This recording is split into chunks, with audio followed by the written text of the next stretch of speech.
Sylvie Chassot. Bonjour, donc je me présente, Sylvie Chassot, je suis responsable prévention à la caisse d'assurance maladie. Et puis donc je vais laisser mes collègues se présenter également du centre de dépistage des cancers. Bonjour à toutes, du coup moi je suis Leslie Stivalet, sage-femme au centre de dépistage des cancers. Donc je m'occupe du dépistage du cancer de l'utérus sur les départements de l'Allier et Nièvre et puis aussi des Puy-de-Dôme, Haute-Loire et Cantal. Voilà. Bonjour à tous et à toutes. Du coup, Mathilde Lepère, je suis chargée de promotion sur les 3 dépistages organisés des cancers et j'interviens donc sur le site de l'Allier et de la Nièvre. Ah, Pierre, on t'entend pas. Pardon. Bonjour à toutes, je suis Pierre Larbelé, je suis le responsable du site de l'Allier et de la Nièvre du Centre régional de dépistage des cancers. Et puis moi, je vais te laisser te présenter, mais tu es déjà connue. Oui, bonjour, Maud Picouret, Marie-Toana, je suis manager des délégués assurance maladie qui viennent vous rencontrer de temps en temps. Voilà. Donc, on a proposé en fait ce webinaire parce que depuis quelque temps maintenant, le centre de dépistage des cancers met le site d'éligibilité à disposition des sages-femmes pour tout ce qui est dépistage des cancers. Donc avant, c'était proposé qu'aux médecins et maintenant, il y a cette possibilité auprès des sages-femmes. Donc on l'avait évoqué lors de la commission paritaire locale du mois de janvier. Et du coup, vos représentantes ont pensé que c'était une bonne idée qu'on fasse une information plus grand public, enfin auprès de toutes les sages-femmes sur tous les outils qu'on pouvait vous mettre à disposition, puis en même temps faire un point sur ces dépistages des cancers féminins. Donc, avec le centre de dépistage à qui je vais laisser la parole, donc dans un premier temps. Alors, si ça veut bien passer. Voilà. Donc, on va aborder donc tout d'abord un petit point sur le dépistage organisé des cancers féminins, donc cancer du col de l'utérus et cancer du sein, et puis ensuite donc tous les outils qu'on peut vous mettre à disposition, ce fameux site d'éligibilité, puis également tout ce qui est flyer, affiches et aide que peut apporter le centre de dépistage des cancers. Alors du coup je prends le relais, donc je commence. Donc un petit point sur les missions qu'on a au centre de dépistage des cancers. Donc pour remettre au clair, nous sommes missionnés par le ministère de la Santé et en fait nous sommes en charge d'organiser, de mettre en œuvre les programmes de dépistage pour les 3 dépistages organisés. Et ce qui inclut en fait l'envoi d'invitations aux patientes. Et puis, il y a une grosse partie sur le suivi de toutes les patients et patientes qui auront des résultats positifs. Un de nos objectifs, c'est de garantir l'égalité d'accès aux examens à tous sur le territoire pour pouvoir réduire la mortalité, la lourdeur des traitements, pardon. Et puis, un autre point, c'est aussi nos missions de sensibilisation et de formation des populations et des professionnels de santé. Voilà. Donc, les dépistages organisés des cancers en France, il y en a 3 actuellement. Donc, tout d'abord, pour les femmes, le dépistage du cancer du col de l'utérus, donc qui s'effectue de 3 à 5 ans, tous les 3 à 5 ans, pardon, de 25 à 65 ans. Pour les hommes et les femmes, le dépistage du cancer colorectal tous les 2 ans de 50 à 74 ans et le dépistage du cancer du sein pour les femmes tous les 2 ans de 50 à 74 ans. Donc, on va commencer par un petit point sur le dépistage organisé des cancers du col de l'utérus. Donc, qui est concerné? Donc, toutes les femmes de 25 à 65 ans, qu'elles soient vaccinées ou non, enceintes ou non, qu'elles soient ménopausées, avec ou sans enfants, avec peu ou pas de relations sexuelles, parce qu'on sait que le contact se fait voilà, par simple contact, et peu importe l'orientation sexuelle. Les femmes qui seront exclues du dépistage organisé sont les femmes qui auront des antécédents personnels de lésions précancéreuses ou de cancer du col de l'utérus, et les femmes qui ont eu une hystérectomie totale. Donc ces femmes seront exclues et bénéficieront en fait d'un suivi individuel particulier. J'ai oublié de préciser, comme on n'est pas nombreux, n'hésitez pas à intervenir au cours de la présentation.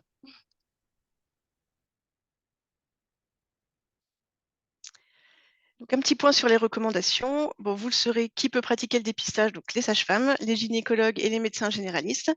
Ce dépistage peut s'effectuer dans les cabinets médicaux, les centres de santé, dans les hôpitaux ou les centres de planification familiale. Certains laboratoires effectuent aussi les prélèvements sur prescription médicale. Et puis maintenant, il y a l'alternative avec l'autoprélèvement pour certaines femmes sur certains critères. Donc, un petit point sur les âges, en fait, les recommandations du dépistage.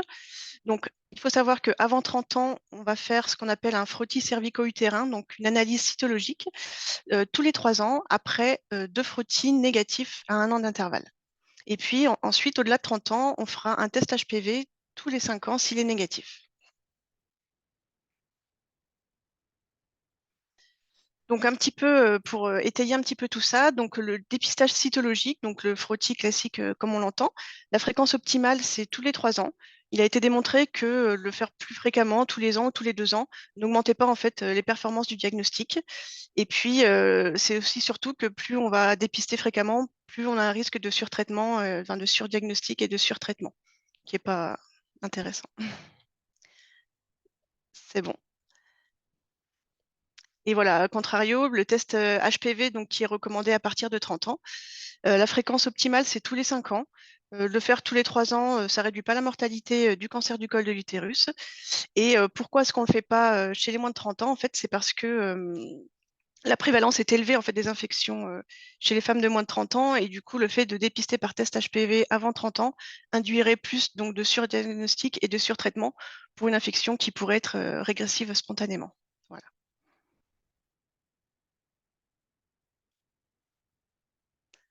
Un petit point sur le co-testing. J'avais vu passer une petite question. Donc, le co-testing, c'est de faire une demande systématique de frottis plus de tests HPV. En fait, ce n'est pas recommandé actuellement. Ce qui convient de faire, en fait, c'est surtout de privilégier donc, le test selon l'âge de la patiente, donc cytologie ou test HPV. Et puis, s'il est positif, le laboratoire fera l'examen réflexe systématiquement, en fait. Donc, il n'est pas du tout recommandé de faire un co-testing. Donc la fréquence du dépistage, pourquoi pas plus tôt, donc pourquoi pas avant 25 ans? Eh bien parce que c'est un cancer en fait d'évolution lente. Il faudra environ 10 ans, 15 ans avant qu'une lésion évolue en cancer. Et puis d'autre part, en fait, avant 25 ans, 90% des lésions régresseront spontanément. Donc on ne le fait pas plus tôt pour éviter justement les surdiagnostics et les surtraitements et les conséquences liées au traitement, par exemple la conisation pour les femmes qui sont jeunes et sans enfants. Voilà, on connaît les conséquences obstétricales. Et ensuite, pourquoi pas après 65 ans? Eh bien, les recommandations en fait, internationales ne sont pas en faveur d'une poursuite du dépistage. Si la femme n'a jamais eu d'infection HPV au cours de sa vie, il y a très peu de risques qu'elle en développe une après 65 ans. Après, tout dépend en fait des antécédents de la femme, etc. Un dépistage individuel sera toujours possible et ce sera à voir en fonction voilà, du praticien, en fonction des facteurs de risque et des antécédents de la patiente. Si elle a eu déjà des lésions ou des cancers, elle aura toujours son suivi individuel, quoi qu'il en soit, mais pas de dépistage organisé. Voilà. Donc là, je vais laisser Madame Chassot faire un petit point sur les taux de participation.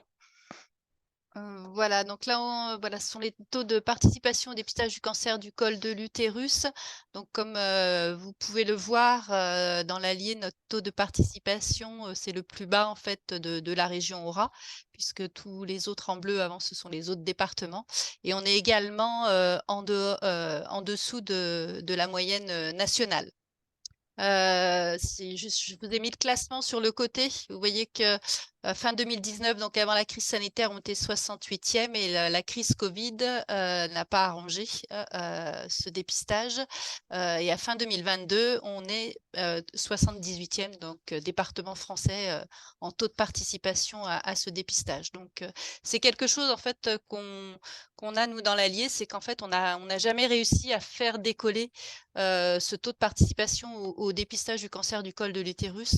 Les femmes ne se font pas suivre régulièrement du point de vue gynécologique dans notre département. Si on regarde par tranche d'âge, alors là, on voit que ce sont les femmes les plus jeunes qui participent le plus. Et puis donc, ce sont celles qui sont les plus âgées qui participent le moins. Là, on a vraiment une gradation en fonction de l'âge. Plus on vieillit, moins on participe au dépistage du cancer du dépistage du cancer du col de l'utérus.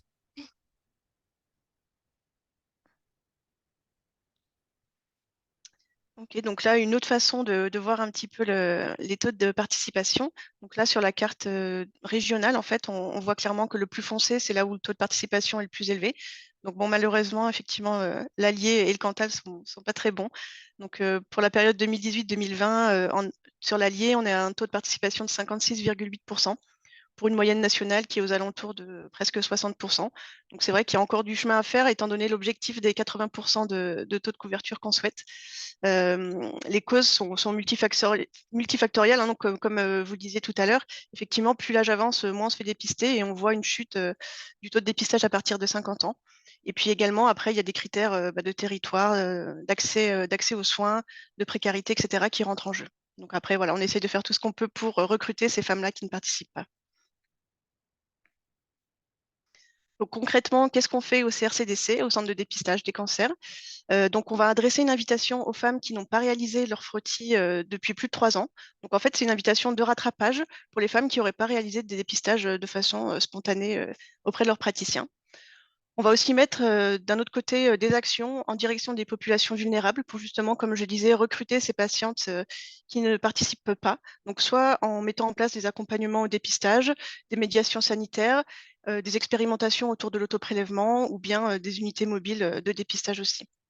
Et puis ensuite, le gros du travail, en fait, c'est qu'on va assurer le suivi de toutes ces femmes qui auront un résultat positif ou anormal pour s'assurer en fait que les femmes continuent bien leur suivi et jusqu'au traitement si besoin, pour éviter en fait, si vous voulez, les perdus de vue, les femmes qui vont arrêter de se faire suivre et qui pourraient développer un cancer plus tard. Donc on fait tout ce suivi un petit peu en parallèle en fait des professionnels de santé pour justement s'assurer du suivi de ces patientes-là.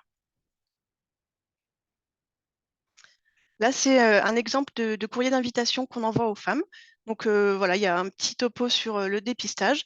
Et puis ensuite, il y a les 2 étiquettes, dont une qui est accolée sur le prélèvement, qui permet aussi la prise en charge en fait à 100% par l'assurance maladie. Donc les femmes n'auront rien à débourser. Et au verso de ce courrier, en fait, on a un petit questionnaire d'éligibilité pour savoir si les femmes ont encore un col de l'utérus ou non, si elles ont déjà eu une lésion cancéreuse du col, ou bien si elles ont déjà réalisé un frottis il n'y a pas longtemps. Donc elles peuvent nous le remplir et nous le renvoyer au centre de dépistage. Elles peuvent également s'opposer temporairement ou définitivement au dépistage organisé. Donc là, on voulait faire un petit point sur la vaccination contre le papillomavirus, parce que c'est vrai que ça va de pair hein, avec le dépistage du cancer du col. Actuellement, en France, on est sur le vaccin Gardasil 9, donc, qui protège des souches HPV 6 et 11 qui sont responsables des condylomes, des verrues génitales, et puis également toutes les autres souches à potentiel plus oncogène. Donc ce vaccin, il est recommandé avant le début de la sexualité. Donc actuellement, il est proposé à toutes les filles et les garçons de 11 à 14 ans avec un schéma vaccinal en 2 injections. Et puis il y a un rattrapage possible de 15 à 19 ans et jusqu'à 26 ans avec un schéma en 3 injections. Il faut quand même se rappeler que 25% des cancers provoqués par le papillomavirus surviennent chez les hommes, avec notamment des cancers au niveau de la gorge, au niveau de l'anus également. Donc après, comme vous l'avez sûrement entendu récemment, à partir de la rentrée 2023, il va y avoir une campagne de vaccination contre le papillomavirus dans les classes de 5e, avec la proposition de vaccination donc pour les filles et les garçons, qui sera pris en charge à 100% par l'assurance maladie.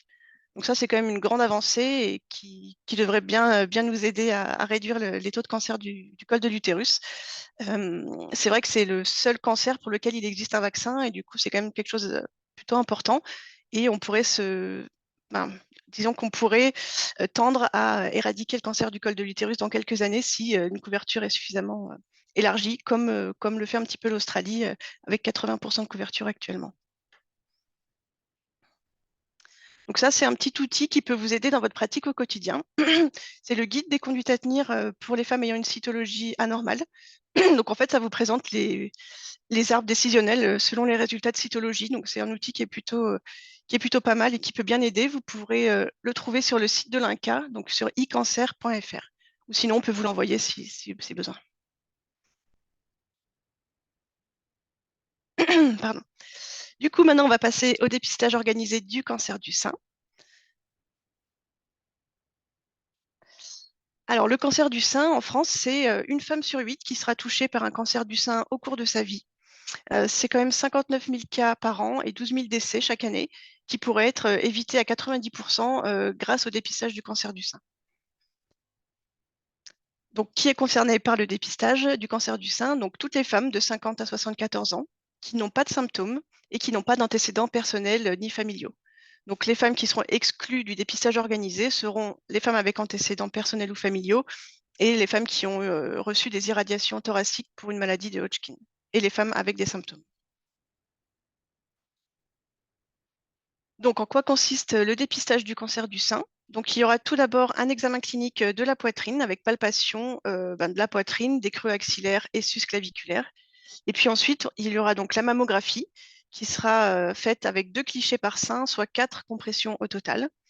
Donc, à savoir que la mammographie sera réalisée dans un centre de radiologie agréé par le centre de dépistage des cancers. Et puis, dans le cadre du dépistage organisé, il faut savoir qu'une seconde lecture sera systématiquement faite pour tous les clichés qui seront normaux. Donc, ce sera une deuxième lecture. Et puis, les radiologues et manipulateurs radio sont formés avec des formations spécifiques, avec un contrôle tous les 6 mois du matériel de radiologie. Voilà, donc c'est quand même un critère de qualité avec une évaluation régulière du programme de dépistage. Donc, voilà, par rapport à la seconde lecture, donc en fait, les clichés qui auront été négativés premièrement seront transférés au centre de dépistage des cancers, où les radiologues vont revoir ces clichés-là en deuxième lecture. Et il faut savoir qu'environ 6% des cancers détectés dans le cadre du dépistage organisé voilà, auront été détectés grâce à la seconde lecture.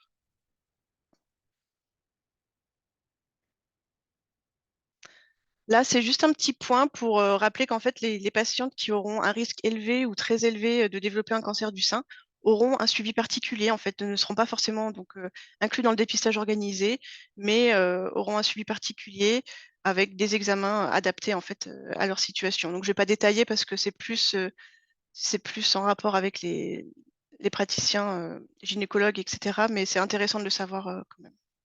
Voilà. Donc là, pareil, je retourne la parole à Madame Chassot pour le taux de dépistage.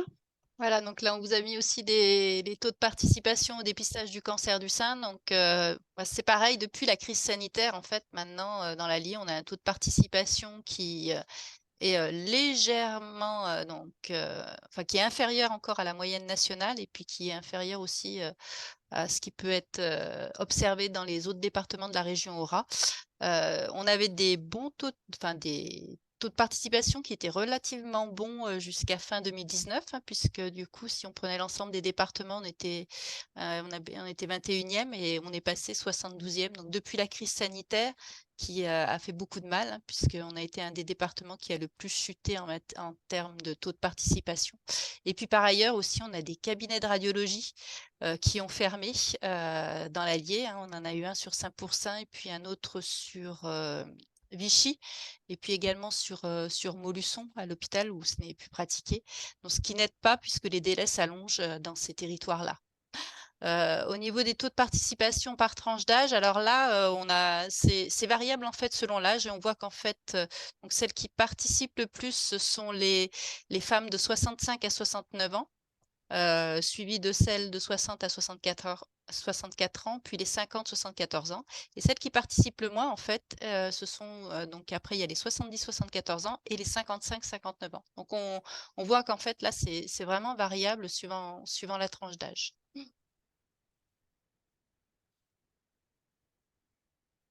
Donc là, une autre façon d'exprimer la participation au dépistage, donc toujours au niveau régional. Donc le plus foncé, c'est là où ça participe le plus. Donc voilà, comme dit juste avant, effectivement, sur l'Allier, c'est encore trop faible, hein, avec 46,4% de participation. C'est à peu près équivalent au dépistage de la France, mais c'est encore trop peu pour un objectif de 70%. Donc c'est vrai que l'accès aux mammographies, au cabinet de radiologie est un gros problème dans l'Allier. Et donc c'est vrai que c'est pas évident et qu'il y a encore des choses à faire pour augmenter ce taux-là.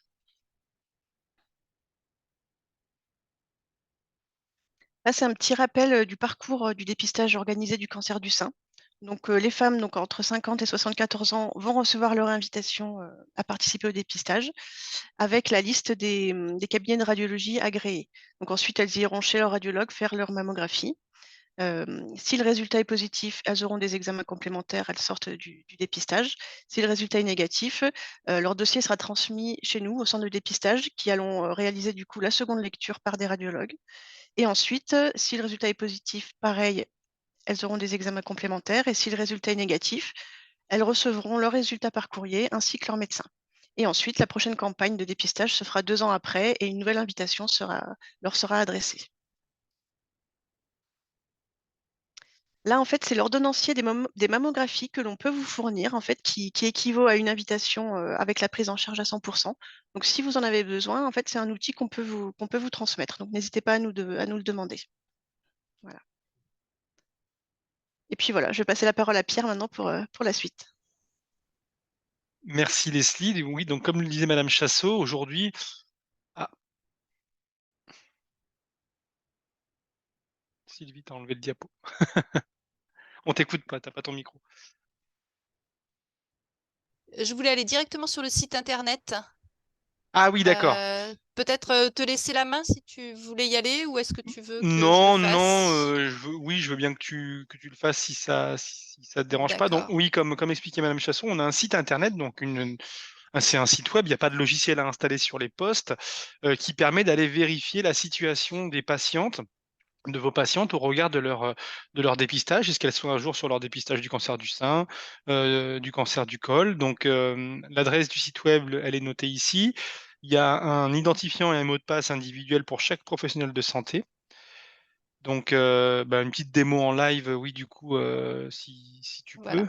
Donc en fait, une fois qu'on est sur le site, il faut aller dans professionnels de santé. Voilà, donc là, on est sur le site internet du CRCDC, donc dépistagecanceraura.fr. Voilà, je vais peut-être revenir comme ça. Ce sera peut-être plus Voilà, donc pratique. quand on arrive sur la page d'accueil, après on peut Voilà. taper l'URL directement, mais effectivement, on peut le retrouver plus facilement comme ça. Pro de santé, éligibilité des patients. Et donc là, il y a un choix qui est fait par département. Donc, on ne peut pas y accéder sans identifier un mot de passe. Donc, si vous le souhaitez, on peut vous délivrer vos identifiants et mots de passe assez rapidement pour que vous puissiez y accéder. Et on tombe sur cette page, qui est une page un peu simpliste, certes, mais qui va permettre d'aller, comme je le disais, vérifier où en sont les patientes, quand est-ce qu'elles ont reçu leur invitation, quand est-ce qu'elles vont recevoir leur prochaine invitation, et quand est-ce que, quelle heure d'année de dépistage, bien évidemment, sur les informations dont on dispose. On n'est pas à 100% exhaustif sur les informations, mais quand même, c'est une bonne manière d'aller consulter les dossiers. Voilà à quoi ça ressemble. Donc, encore une fois, il faut que je vous fournisse identifiant et mot de passe, donc n'hésitez pas à demander à Madame Bigouet à vous manifester ou à nous appeler pour qu'on puisse vous les délivrer. Ça ressemble à ça. Donc, par exemple, sur cette patiente-là, donc on a le pavé de recherche à gauche. On va rechercher sur date de naissance, nom, prénom, numéro de sécu, ce qu'on veut. Et on va aller retrouver sa patiente avec les informations d'identité sur la gauche pour vérifier que c'est la bonne personne et la situation au regard des dépistages. Donc, vous allez pouvoir, dans le dépistage du cancer du sein, si la patiente n'est pas à jour, là, on voit qu'elle est éligible. Ça veut dire que nous n'avons pas connaissance d'une mammographie de moins de 2 ans pour cette personne-là. On a sur la droite les informations administratives de date d'invitation et de relance et de prochaine invitation. Et si vous le souhaitez, vous pouvez déclencher l'envoi d'une invitation parce qu'on sait qu'aujourd'hui, un gros moyen de conviction des patientes, c'est les professionnels de santé. Si le médecin traitant ou si la sage-femme ou si le gynéco conseille à sa patiente de faire ce dépistage-là, on sait que ça aura un impact. Donc, vous pouvez très bien dire, écoutez, je vous fais renvoyer une invitation et en cliquant sur ce bouton, nous, on renvoie la prise en charge immédiatement, le jour même ou le lendemain. Voilà, cette possibilité de demande d'envoi d'invitation, pour le moment, elle n'est pas encore ouverte sur la partie col de l'utérus, ce que je regrette, mais je suis pas le technicien informatique qui développe ça. Donc, vous pouvez toutefois conseiller à votre patiente de prendre contact avec nous ou prendre contact avec nous pour qu'on lui renvoie une prise en charge en sachant que ce dépistage est, comme ça a été dit, remboursé à 100%. Voilà. Alors ça tombe pas, oui, c'est ça. Pour demander le renvoi d'une invitation, vous pouvez faire par téléphone ou par mail. Suivante, si tu veux.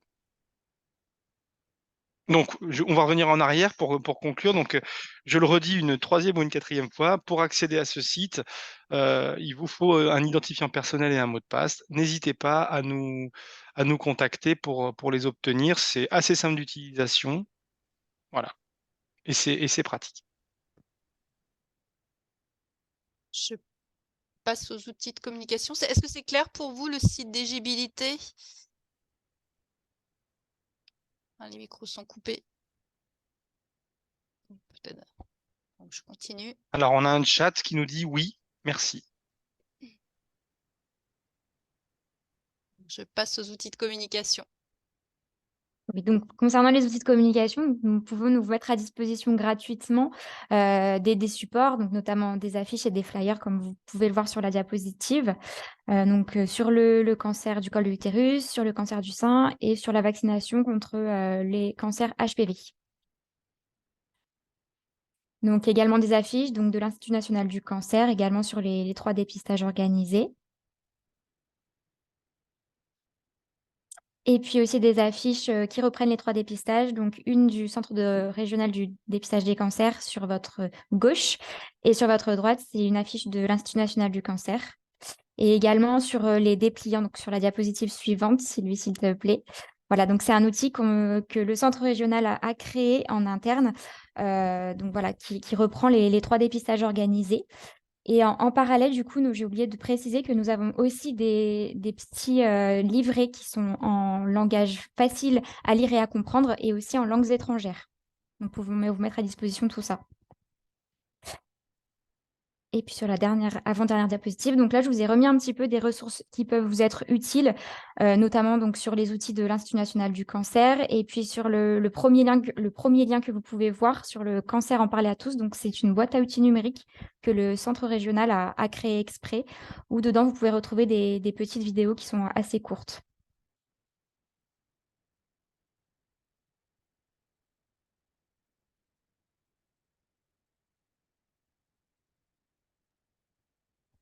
Voilà, je ne sais pas si vous avez des Il y a une autre questions. diapositive, Oui. Sylvie, la dernière. Ben, apparemment, j'en ai pas d'autres. Ah, pardon. Excuse-moi. Merci. Non, pas de souci. Donc voilà, c'était juste pour un petit peu conclure sur le fait que le CRCDC peut vous accompagner dans un accompagnement donc méthodologique avec une construction de projets en fonction de vos besoins, mais aussi pour créer des formations aux professionnels de santé comme on peut le faire aujourd'hui, en mettant à jour les nouvelles recommandations ou en accompagnement, comme je vous l'ai dit, dans l'élaboration de projets, mais aussi proposer des formations aux personnes relais et partenaires. Voilà, faire des formations en lien avec le grand public et notamment les personnes vulnérables. Mais aussi, voilà, faire de la participation ou de la co-organisation d'événements, notamment des ciné-débats, des journées de dépistage ou des ateliers d'éducation. Aussi des conférences en co-organisation et orateur de conférences. Et pour finir, donc, comme je vous l'ai dit, de la communication, donc vous mettre à disposition un certain nombre de supports de communication qui vous aident dans vos pratiques et pour diffuser dans vos salles d'attente notamment. Voilà, nous vous remercions pour votre attention et votre écoute. Alors, il y avait des questions qui nous étaient parvenues un petit peu avant. Je vais peut-être les poser. Il y avait marqué: peut-on faire des FCV après 65 ans sur demande des patientes? Eh ben, pour répondre, du coup, j'en ai un petit peu parlé tout à l'heure, donc sur les pourquoi pas avant, pourquoi pas après. Donc après 65 ans, c'est vraiment au cas par cas. Donc ce sera plutôt du dépistage individuel, ce ne sera pas du dépistage organisé. Et puis tout va dépendre des antécédents de la patiente, de son activité sexuelle, etc. Donc après, c'est à vous d'évaluer en fonction de votre patiente, en fait. D'accord. Et donc là, c'était pareil aussi, les nouvelles recos après 30 ans. Il y a le dépistage HPV tous les 5 ans. Est-ce que c'est possible de le faire avant? Donc, on l'a vu qu'avant, c'est Voilà. le... C'est plutôt le frottis par cytologie, voilà. D'accord. Et donc, avec la réception des courriers, est-ce que l'examen est-il pris en charge à 100%? Donc, le frottis est bien pris en charge à 100% Oui, avec le l'analyse du courrier. frottis est pris à 100%. Après, la consultation est remboursée classiquement, en fait, 65% par l'assurance maladie et le reste à charge ou par la mutuelle, en fait. Est-ce qu'il y a d'autres questions? J'en ai pas dans le chat. Est-ce que vous en avez? N'hésitez pas à intervenir si vous avez besoin. Sinon, si tout est clair pour vous, écoutez, à ce moment-là, on va vous remercier d'avoir participé à ce webinaire. Hein. Donc, on proposera également en replay. Et puis, si des questions vous reviennent, vous pouvez contacter le centre de dépistage des cancers. On rajoutera peut-être une diapo avec vos coordonnées complètes. Ce sera peut-être plus facile pour avoir vos coordonnées comme ça. Voilà. Eh bien, écoutez, Merci beaucoup. merci beaucoup. Merci, oui.